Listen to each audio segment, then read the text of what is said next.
So I just want to hit a couple things I didn't get to hit in class. So when you see a rational function, when I say rational, I mean it's a fraction, and so it causes some problems, and we're looking for vertical asymptotes specifically. Really, maybe the first thing you might want to do is just go ahead and factor it. So down low, we have, that's difference of squares there, so x plus 2 times x minus 2. And up top, does that factor? Let's see. Is that difference of squares? Well, no, I don't think so. 3x squared minus 4. It doesn't really factor. So I'm just going to leave it as 3x squared minus 4. Nothing cancels. So I do have some things I can gather from this, which is right here, this is going to cause a vertical asymptote. And right here, this is going to cause a vertical asymptote. So when those are equal to 0, so in this case, when x is equal to negative 2, and when x is equal to 2, we're going to have vertical asymptotes. Looking at the end behavior, you can see the first term is 3x squared. In the denominator, the first term would be 2 times x, which is 2x squared. And so just looking at the coefficients of those two, you can see that the horizontal asymptote is at 3 halves, or actually I should say the equation y equals 3 halves. So you make your graph negative 2, something like this. Okay, so let's see, we've got x is negative 2, got a inverted dotted line there, and x equals 2. Oops. Okay. There's about 2 vertical asymptotes, so it's possible to have 2 vertical asymptotes, and then at 1.5, somewhere around here, I've got my horizontal. That was really bad. Okay, try to get that straight. That's a little rough there. Okay, so you're getting the idea. Now I'm going to try to start graphing my graph. So I like to figure out the where the zeros are, so I can plug in x is 0 to find the y-intercept. If I plug in x is 0, I get negative 4 over 0 minus 4 is negative 4. 2 times negative 4 is negative 8, which is positive 1/2. So somewhere right in here is my y-intercept. I want to find my x-intercept, so I make y equal to 0. The denominator goes away because you multiply by that. 0 times anything is that. So I'm just basically solving this equation. So I get something like 4 equals 3x squared divided by 3 divided by 3. And take square root of both sides. Don't forget plus or minus.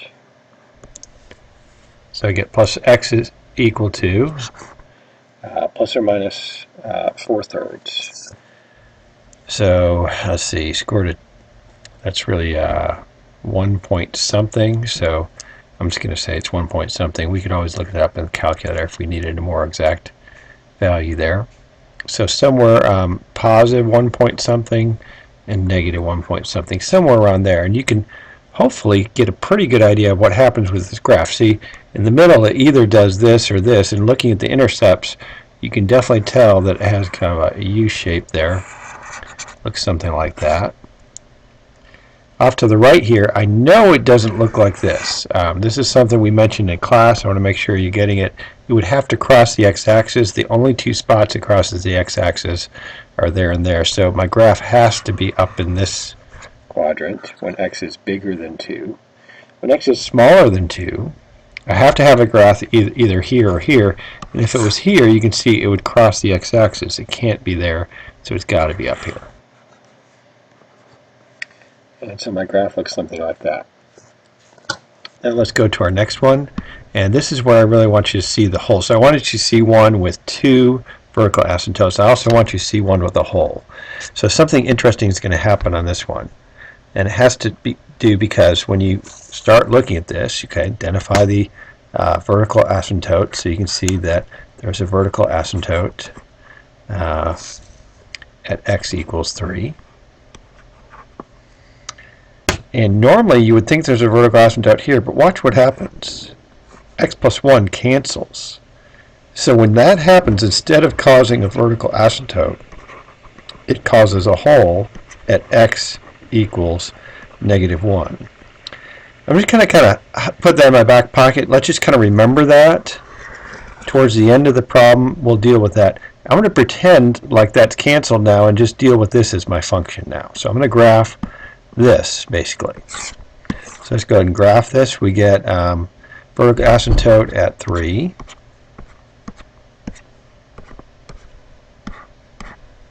So I'm going to draw a vertical asymptote at 3. X equals 3. There's my beautiful asymptote. The coefficients are the same, so I look at the degree is the same, so the coefficients are 1 over 1. So at y equals 1, I have a horizontal asymptote. That kind of split this graph into 4 parts there. So let's find the x and y intercept. Plug in x is 0, I get 2 over -3, so I get y equals -2/3, somewhere right down here. If I plug in y is 0, x plus 2 over x minus 3. Denominator goes away, multiplied by 0. Solve this, you get x equals -2. So right over here, that makes sense in the context of this problem. I either go here or here. Since the intercepts are here, I'm going to go kind of like that. It's going to hug the asymptotes. And over here, I know it doesn't do this because it would have to cross the x-axis. It doesn't. The only spot it crosses the x-axis is here. So my right side of the graph would look something like that when x is bigger than 3. Now there's one last thing I need you to deal with, which is this, a hole at -1.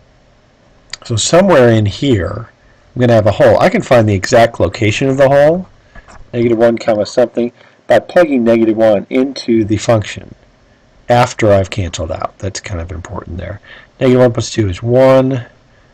1 over -1 minus 3 is -4. So I have -1, -1/4. That's my point. So somewhere, let's see, -1, -1/4, somewhere right around. Let me try to fix this here. So there's the axis there, and somewhere right in there, there's a little hole in the graph. So use direct graph a little open circle, approximately -1, -1/4. Somewhere in there is where my hole is, and so your graph will look just like your other graph. Over here, as far as the method, there's just one extra step at the end with the hole. So after you cancel, you can plug that value back in towards the end and then just draw your circle. Let's just kind of look and see how accurate our graphs are.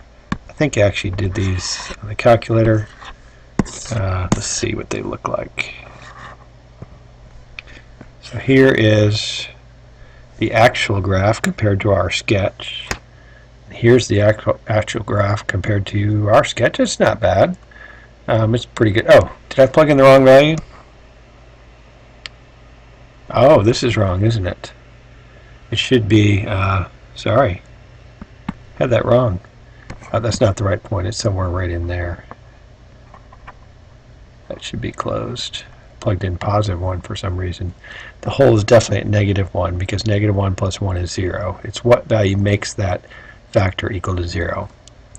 Okay, that's your lesson. I wanted you to see 2 vertical asymptotes, and I also wanted you to see what a hole looks like.